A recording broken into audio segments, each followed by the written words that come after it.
ഗണേശസഹസ്രനാമസ്തോത്രം. എല്ലാവർക്കും നമസ്കാരം. സമ്പത്തും ആയുസ്സും ആരോഗ്യവും സന്താനഭാഗ്യവും ഭാര്യയെക്കൊണ്ട് ഭർത്താവിന് ഭാഗ്യം വന്നു ചേരുന്നതും ഭർത്താവിനെക്കൊണ്ട് ഭാര്യയ്ക്ക് ഭാഗ്യം വന്നു ചേരുന്നതുമായ കുറച്ച് നക്ഷത്രജാതകർ. ഇവർക്ക് സർവ്വവിധ സൗഭാഗ്യവും വന്നു ചേരാൻ പോകുന്നു. ഇവരുടെ കഷ്ടകാലങ്ങളൊക്കെ അവസാനിച്ച് ഒരുപാട് നേട്ടത്തിലേക്കും ഭാഗ്യത്തിലേക്കും ഈ നക്ഷത്രജാതകർ എത്താൻ പോവുകയാണ്. ജ്യോതിഷത്തിൽ ഒരു രാശിയിൽ ലഗ്നത്തെ അടിസ്ഥാനപ്പെടുത്തി വ്യാഴത്തിൻ്റെ സ്ഥിതി അനുസരിച്ചാണ് ഭാഗ്യനിർഭാഗ്യങ്ങളെയും ഈശ്വരാധീനവും ഒക്കെ സാധാരണ രീതിയിൽ പറയാറുള്ളത്. ഭാഗ്യസ്ഥാനത്ത് വ്യാഴം നിന്നാൽ മരണം പോലും മാറി നിൽക്കും. ലഗ്നത്തിൽ 9 വ്യാഴം നിന്നാൽ ഭാഗ്യമാണ്.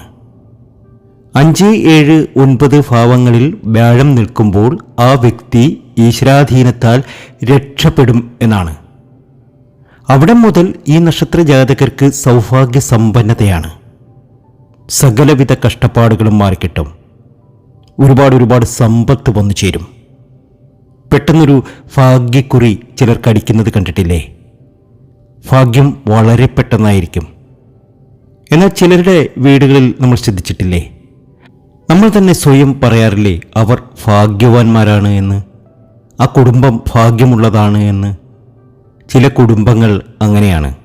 വഴക്ക് കാണില്ല, പ്രശ്നങ്ങൾ കാണില്ല, എല്ലാ രീതിയിലും സാമ്പത്തികമായിട്ടുള്ള ഉയർച്ച ആ വീട്ടിലുണ്ടാകും.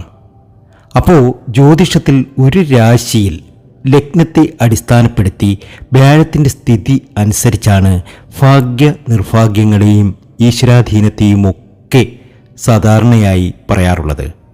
വ്യാഴം അനുകൂലമാണെങ്കിൽ തീർച്ചയായും നമ്മുടെ ജീവിതത്തിൽ വലിയ ലക്ഷ്യങ്ങൾ സാധിച്ചെടുക്കാൻ സാധിക്കും. ഒരുപാട് ഉയർച്ചയിലേക്ക് പോകുവാൻ സാധിക്കും.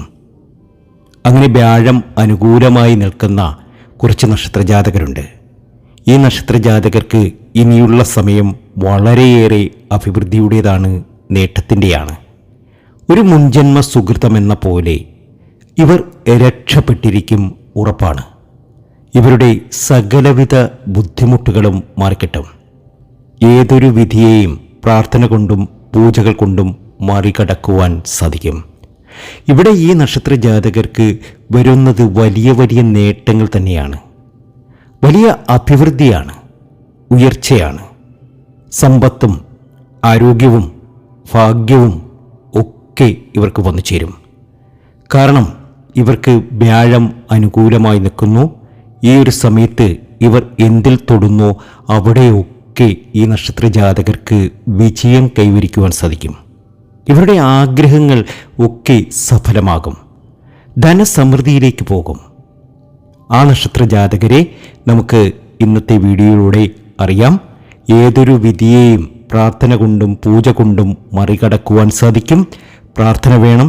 ഈ നക്ഷത്രജാതകരുടെ സകല കഷ്ടപ്പാടുകളും മാറുകയാണ്. എല്ലാ രീതിയിലും നിങ്ങളുടെ ജീവിതത്തിൽ വലിയ മാറ്റം വരും. ഒരു ജാതകം പരിശോധിച്ച് ഈശ്വരാധീന കുറവ് പരിഹരിക്കുകയാണ് നമ്മൾ ആദ്യം ചെയ്യേണ്ടത്. ഏതൊരു വ്യക്തിക്കും എന്തൊരു പ്രശ്നമുണ്ടെങ്കിലും ആ വ്യക്തിയുടെ ജാതകം പരിശോധിച്ച് ഈശ്വരാധീന കുറവ് പരിഹരിക്കുക. അങ്ങനെ പരിഹരിച്ച് മുന്നോട്ട് പോവുകയാണ് എങ്കിൽ തീർച്ചയായും അവർ രക്ഷപ്പെട്ടിരിക്കും. അങ്ങനെ ചെയ്ത ശേഷം നിങ്ങൾക്ക് ആഭിചാരദോഷമുണ്ടാകില്ല, ശത്രുദോഷമുണ്ടാകില്ല.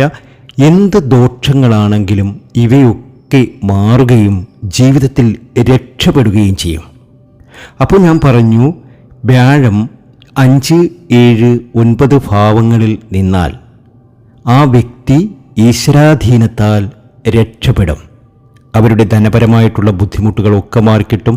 അവർ ആഗ്രഹിച്ച കാര്യങ്ങളൊക്കെ നേടിയെടുക്കാൻ കഴിയും. ചിലരൊക്കെ എന്നോട് ചോദിക്കാറുണ്ട്, താങ്കൾ പറയും പ്രകാരമൊക്കെ കാര്യങ്ങളൊക്കെ ഞാൻ ചെയ്തിട്ടുണ്ട്, പക്ഷേ എൻ്റെ ജീവിതത്തിൽ ഒരു അഭിവൃദ്ധി വന്നു ചേരുന്നില്ല. മിക്കപ്പോഴും പറയാറുണ്ടല്ലോ ഇന്ന രാശിക്ക് ഇന്ന നക്ഷത്ര ജാതകർക്ക് ഭാഗ്യമാണ് എന്ന്. എന്നാൽ എനിക്ക് അങ്ങനെ ഒരു ഭാഗ്യം വന്നു ചേരുന്നില്ല. അതിനാണ് നമ്മൾ ജാതകം പരിശോധിക്കേണ്ടത്. ആ ജാതകം പരിശോധിച്ച് ഈശ്വരാധീന കുറവ് പരിഹരിക്കുവാൻ വേണ്ടുന്ന കാര്യങ്ങൾ ആദ്യം ചെയ്യുക. വലിയ വലിയ പൂജയ്ക്കൊന്നും അവിടെ പ്രസക്തിയില്ല. നിങ്ങളുടെ അടുത്തുള്ള ക്ഷേത്രങ്ങളിൽ പോകുക. അവിടെ ചെറിയ ചെറിയ വഴിപാടുകൾ മതി നിങ്ങളുടെ ജീവിതം മെച്ചപ്പെടാൻ. നിങ്ങൾ ആഗ്രഹിക്കുന്ന കാര്യങ്ങളൊക്കെ നിങ്ങൾക്ക് നേടിയെടുക്കുവാൻ തീർച്ചയായും കഴിയും. ഒത്തിരി സൗഭാഗ്യങ്ങൾ, ഒത്തിരി നേട്ടങ്ങൾ വരുന്ന ആ നക്ഷത്ര ജാതകരെ നമുക്ക് ഇന്നത്തെ വീഡിയോയിലൂടെ അറിയാം. ഭാഗ്യം വരുവാൻ വേണ്ടിയിട്ട് അവർ ചെയ്യേണ്ട കാര്യങ്ങളും. അതിലാദ്യത്തെ നക്ഷത്ര ജാതകർ എന്ന് പറയുന്നത് വ്യാഴം ജന്മരാശിയുടെ 9ാം ഭാവത്തിൽ നിൽക്കുന്ന കന്നിരാശിയിലെ ഉത്രം, അത്തം, ചിത്തിര എന്നീ നക്ഷത്ര ജാതകർ തന്നെയാണ്. ഇവർക്ക് സന്താന സൗഭാഗ്യം വന്നു ചേരുന്നു. ഇവർ ആഗ്രഹിച്ച കാര്യങ്ങളൊക്കെ ഇവർക്ക് നേടിയെടുക്കാൻ സാധിക്കുന്നു. വ്യാഴം ജന്മരാശിയുടെ 9ാം ഭാവത്തിൽ വന്നാൽ ധനലാഭമാണ്, കുടുംബത്തിൽ സൗഖ്യമാണ്, കുടുംബത്തിൽ സന്തോഷമാണ്, എല്ലാ രീതിയിലും അഭിവൃദ്ധി വന്നു ചേരും. എന്നോട് പലപ്പോഴും പലരും ചോദിക്കാറുള്ളൊരു ചോദ്യമാണ്, ഞങ്ങളുടെ വീട്ടിൽ ഒരു രീതിയിലും ഒരു ഉയർച്ച വന്നു ചേരുന്നില്ല. എന്നാൽ ആദ്യമൊക്കെ അങ്ങനെ ആയിരുന്നില്ല. ഒരുപാട് ധനമൊക്കെ വന്നു ചേരുന്നുണ്ടായിരുന്നു. വീടിൻ്റെ പാലുകാച്ച് കർമ്മമൊക്കെ കഴിഞ്ഞപ്പോൾ നല്ല രീതിയിൽ വന്നതായിരുന്നു. പക്ഷെ പിന്നീട് അങ്ങോട്ട് ഒരു വലിയ തടസ്സം വീട്ടിൽ കാണുന്നു. ഒരു രീതിയിലും രക്ഷപ്പെടാൻ സാധിക്കുന്നില്ല എന്ന്. നമുക്ക് നമ്മുടെ വീട്ടിൽ വരവുണ്ട്, എന്നാൽ ചിലവ് അധികരിക്കുന്നു. അങ്ങനെ ചിലവൊക്കെ അധികരിക്കുന്ന സമയത്ത് നമുക്ക് ചില കാര്യങ്ങളൊക്കെ നമുക്ക് ചെയ്യാൻ സാധിക്കും. ആ കാര്യങ്ങളൊക്കെ നമ്മൾ ചെയ്യുക. അങ്ങനെ ചെയ്ത് നമ്മൾ മുന്നോട്ട് പോവുകയാണ് എങ്കിൽ തീർച്ചയായും നമുക്കൊരുപാട് അഭിവൃദ്ധി വന്നു ചേരും. ഇപ്പോൾ വരുമാനം വരുന്നില്ല. ആദ്യമൊക്കെ എങ്ങനെ ആയിരുന്നില്ല, ധാരാളം വരുമാനം വന്നുകൊണ്ടേയിരുന്നു. പക്ഷെ പിന്നീട് വരുമാനം ഒന്നും വരുന്നില്ല.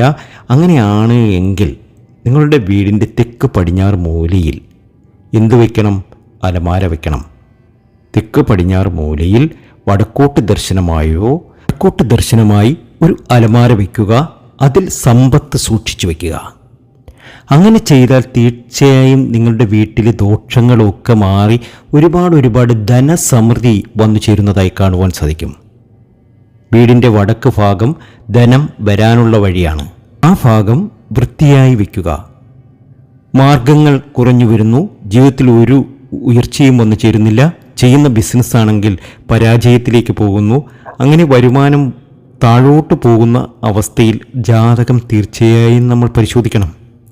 അങ്ങനെ ജാതകം പരിശോധിച്ച് ചില പരിഹാരങ്ങളൊക്കെ ചെയ്യുകയാണ് എങ്കിൽ തീർച്ചയായും നമുക്ക് ഒരുപാട് ഉയർച്ച വന്നു ചേരുന്നതായി കാണുവാൻ സാധിക്കും. ഗണപതി ക്ഷേത്രത്തിൽ ഗണപതി ഹോമം നടത്തുക. അതുപോലെ തന്നെ ഭദ്രകാളി ക്ഷേത്രത്തിൽ ബഗ്ലാമുഖി അർച്ചന നടത്തുക. ഇതൊക്കെ ജീവിതത്തിൽ നമ്മെ ഒരുപാട് ഉയർച്ചയിൽ കൊണ്ടെത്തിക്കും. നമ്മുടെ ജീവിതത്തിൽ ഒരുപാട് ഭാഗ്യാനുഭവങ്ങൾ വന്നു ചേരും. അപ്പോൾ പറഞ്ഞു വന്നത്, വ്യാഴം ജന്മരാശിയുടെ 9ാം ഭാവത്തിൽ നിൽക്കുന്ന കന്നിരാശിക്കാർക്ക് ഉത്രത്തിനും അത്തത്തിനും ചിത്തിരയ്ക്കും ഇത് സൗഭാഗ്യ സമ്പന്നതയുടെ സമയമാണ്. എല്ലാ രീതിയിലും ഉയർച്ച വന്നു ചേരും. എല്ലാവരെയും കണ്ണടച്ച് വിശ്വസിക്കുന്ന പ്രകൃതമാണ് ഈ ഉത്രത്തിനും അത്തത്തിനും ചിത്തിരയ്ക്കും. അതൊക്കെ ഉപേക്ഷിക്കുക. തീർച്ചയായും നിങ്ങൾക്ക് രക്ഷപ്പെടണം. നിങ്ങളുടെ ജീവിതത്തിൽ വലിയ മാറ്റങ്ങൾ വരണം.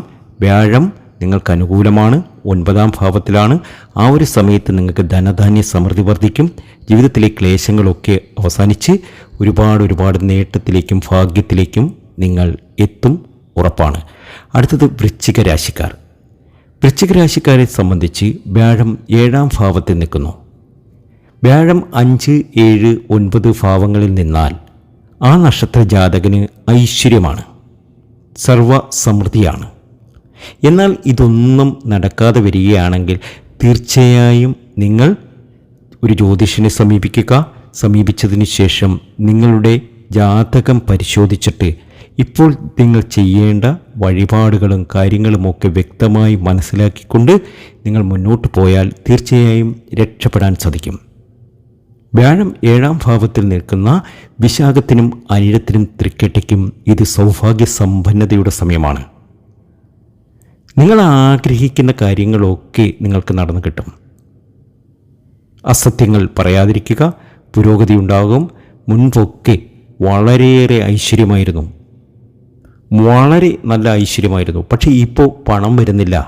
പണം വന്നാൽ തന്നെയോ അത് ചിലവായി പോകുന്നു. ഒരു രീതിയിലും ഒരു ഐശ്വര്യമില്ല. മിക്ക ആൾക്കാരും പറയുന്ന ഒരു കാര്യമാണ്, തിരുമേനി എൻ്റെ കയ്യിൽ ഒരു രീതിയിലും ഒരു പണം വരുന്നുണ്ട്. പക്ഷേ ഒരു രീതിയിലും ഒരു ഉയർച്ച വന്നു ചേരുന്നില്ല. കാര്യങ്ങളൊന്നും നടക്കുന്നില്ല, എല്ലാത്തിലും തടസ്സമാണ്. അങ്ങനെ വരുമ്പോൾ നിങ്ങളുടെ ജാതകം പൂർണ്ണമായും പരിശോധിക്കുക. എന്നതിന് ശേഷം ദൈവീകമായിട്ടുള്ള പരിഹാരങ്ങൾ ചെയ്ത് മുന്നോട്ട് പോകുന്ന ഏതൊരു വ്യക്തിക്കും ഈശ്വരാധീനം വർദ്ധിക്കും.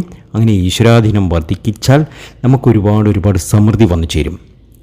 നമ്മൾ ആഗ്രഹിക്കുന്ന കാര്യങ്ങളൊക്കെ നമുക്ക് നടന്നു കിട്ടും. തീർച്ചയായും വിശാഖത്തിനും അനിഴത്തിനും തെക്കാട്ടയ്ക്കും ഇത് സൗഭാഗ്യ സമ്പന്നതയുടെ സമയമാണ്. എല്ലാ രീതിയിലും വരുമാനമൊക്കെ വർദ്ധിക്കുന്ന സമയമാണ്.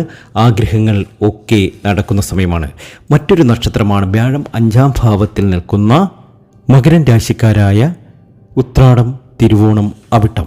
ഇവർക്കും ഭാഗ്യാനുഭവങ്ങൾ ധാരാളം വന്നു ചേരുന്നു. ജീവിതത്തിലെ ക്ലേശങ്ങളൊക്കെ അവസാനിച്ച് ഒരുപാട് നേട്ടത്തിലേക്ക് ഇവർ പോകുന്നു.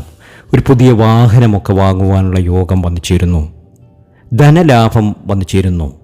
പുത്രസൗഭാഗ്യം വന്നു ചേരുന്നു. ഇവർക്കിനി ഒരുപാട് സമൃദ്ധിയും സന്തോഷവും ഒക്കെ ഇവരുടെ ജീവിതത്തിൽ വന്നു ചേരും. ഗുണം വർദ്ധിക്കുന്ന സമയമാണ്. ധർമ്മപ്രവർത്തനങ്ങളിൽ മുഴുകുക. നിങ്ങൾക്ക് ഭാഗ്യമുണ്ട്. തീർച്ചയായും നിങ്ങൾ രക്ഷപ്പെടുവാൻ സാധിക്കും. ഭാഗ്യമുണ്ടാകാൻ വ്യാഴത്തിൻ്റെ ശുഭസ്ഥാനം നോക്കി ഈശ്വരാധീനം വരുന്ന രീതിയിൽ പൂജാതി വിധികൾ ചെയ്യുകയാണ് എങ്കിൽ നിങ്ങൾ തീർച്ചയായും രക്ഷപ്പെടും. ആ ഭാഗ്യം നമ്മളിൽ ഉണ്ടാക്കിയെടുക്കുകയാണ്. നമ്മൾ ആഗ്രഹിക്കുന്ന കാര്യങ്ങളൊക്കെ നമുക്ക് വന്നു ചേരണം.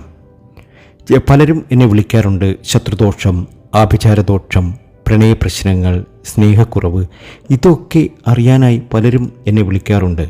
ഞാൻ ഇവരുടെ ജാതകം പൂർണ്ണമായും പരിശോധിക്കും. പൂർണ്ണമായും പരിശോധിച്ചതിന് ശേഷം ഇവരുടെ പരിഹാരമാണ് നിർദ്ദേശിക്കുക. ഇവർ ഏത് പരിഹാരത്തിലൂടെ പോയാൽ ഇവർക്ക് ആ ഒരു പ്രോബ്ലത്തിൽ നിന്നും ഇവർക്ക് എങ്ങനെ രക്ഷപ്പെടാൻ സാധിക്കും. സ്നേഹക്കുറവുണ്ടെങ്കിൽ ആ സ്നേഹക്കുറവ് എങ്ങനെ മാറ്റിയെടുക്കാൻ സാധിക്കും. ചില ഗ്രഹങ്ങൾ, ചില ഗോചരഫലങ്ങൾ അനുകൂലമല്ലെങ്കിൽ നമ്മളിനി എന്ത് ചെയ്താലും നമുക്ക് ഒരു ഗുണവും സംഭവിക്കില്ല. അടിസ്ഥാനപരമായിട്ട് ജ്യോതിഷത്തിൽ ചില കാര്യങ്ങൾ പറയുന്നുണ്ട്. ആ കാര്യങ്ങൾ കറക്റ്റായിട്ട് ചെയ്യുന്ന ഏതൊരു വ്യക്തിക്കും രക്ഷപ്പെടാൻ സാധിക്കും. ചിലർക്ക് മുൻജന്മ സുഹൃതം എന്ന പോലെ അവർ രക്ഷപ്പെടുന്നതായി കാണുവാൻ സാധിക്കും. ഒരു ക്ഷേത്രത്തിലും പോകണ്ട. ഏതൊരു വിധിയെയും പ്രാർത്ഥന കൊണ്ടും പൂജകൾ കൊണ്ടും മറികടക്കുവാൻ സാധിക്കും. ഒരു ജാതകം പരിശോധിച്ച് ഈശ്വരാധീനക്കുറവ് പരിഹരിക്കാൻ ആദ്യം ചെയ്യേണ്ടത് വ്യാഴത്തിൻ്റെ ആ നിൽപ്പ് എവിടെയാണ് എന്ന് നോക്കുക. അങ്ങനെ ചെയ്താൽ തീർച്ചയായും നമ്മുടെ ദോഷങ്ങളൊക്കെ അകലും ഒരുപാട് അഭിവൃദ്ധിയിലേക്ക് പോകും. അപ്പോൾ ഏതായാലും രക്ഷപ്പെടുന്ന നക്ഷത്ര ജാതകരിൽ ഇവരുമുണ്ട്. ആ നക്ഷത്ര ജാതകർ ഇവരാണ് മകരം രാശിയിലെ ഉത്രാടം, തിരുവോണം, അവിട്ടം. വ്യാഴം 5ാം ഭാവത്തിൽ നിൽക്കുന്നു. വാഹനലാഭമുണ്ടാകും, ധനലാഭമുണ്ടാകും, പുത്രഭാഗ്യമുണ്ടാകും. ഗൃഹം മോടി പിടിപ്പിക്കുവാനുള്ള യോഗം വന്നു ചേരുന്നു. ഒരു പുതിയ ഗൃഹം വാങ്ങുവാനുള്ള യോഗം വന്നു ചേരുന്നു. അതുപോലെ കർക്കിടകൻ രാശിക്കാർ വ്യാഴം 11ാം ഭാവത്തിൽ നിൽക്കുന്നു.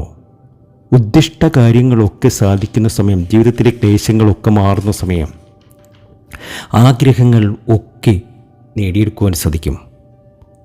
സമ്പത്ത് ഒരുപാട് നിലനിൽക്കുന്നത് ഇവരുടെ പ്രത്യേകതയാണ്. കർക്കിടകൻ രാശിക്കാർക്ക് പുണർത്തത്തിനും പൂയത്തിനും ആയില്യത്തിനും ഇനി ധനസമൃദ്ധിയുടെ സമയമാണ്. ജീവിതത്തിലെ ക്ലേശങ്ങളൊക്കെ മാറുന്നു. എല്ലാ രീതിയിലും ഒത്തിരി സൗഭാഗ്യങ്ങൾ ഇവരെ തേടി വരുന്നു. ഇവർ രക്ഷപ്പെടുന്ന സമയമാണ്. ഒത്തിരി അഭിവൃദ്ധിയാണ്. ജ്യോതിഷ സംബന്ധമായ നിങ്ങളുടെ പ്രശ്ന പരിഹാരങ്ങൾ അറിയുവാൻ നിങ്ങൾ വിദേശത്താണെങ്കിലും നാട്ടിലാണെങ്കിലും നമ്മുടെ വാട്സാപ്പ് നമ്പറിൽ ബന്ധപ്പെടാവുന്നതാണ്. ജാതകം, വർഷഫലം, അതുപോലെ പൊരുത്തം, നിങ്ങളുടെ മറ്റ് പ്രശ്നങ്ങൾ ഇവയൊക്കെ അറിഞ്ഞ് ശരിയായ രീതിയിലുള്ള പരിഹാര വിധികളോടുകൂടി മുന്നോട്ട് പോകുന്ന ഏതൊരു വ്യക്തിക്കും രക്ഷപ്പെടാൻ സാധിക്കും. ഇത് തീർച്ചയാണ്. നിങ്ങളുടെ പേരും ജന്മനക്ഷത്രവും കമൻറ്റ് ബോക്സിൽ ഒന്ന് കുറിച്ചേക്കുക. പ്രാർത്ഥിക്കുന്നതാണ്.